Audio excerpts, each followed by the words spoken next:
Simba ka ng simba, di ba? Dasal ka ng dasal. As bastos kang animal ka. Alam mo, yung pagdadasal mo, sana sinasamahan mo ng magandang ugali. Ang tawag kasi dyan, moral licensing. Meaning, kumukuha ka ng lisensya na maging salbahe, maging animal, maging pasaway, and ang justification mo, nagsisimba naman ako eh.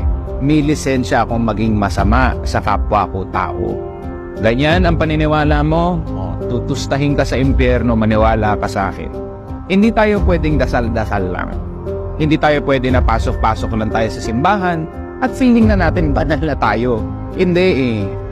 Para maging banal ka, para maging mabuti ka, maging align ka sa turo ng Diyos, you do it through showing it by your action.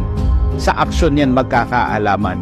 Mas mabuti pa yung ikaw ay mabait, may respeto sa kapwa mo tao, at hindi ka nang aapak ng iba. O kahit hindi ka nagdadasal masyado, kahit hindi ka always 100% attendance sa simbahan, mabuting tao ka naman. At sigurado akong pagpapalain ka kesa dun sa mga animal na kung nga padasal-dasal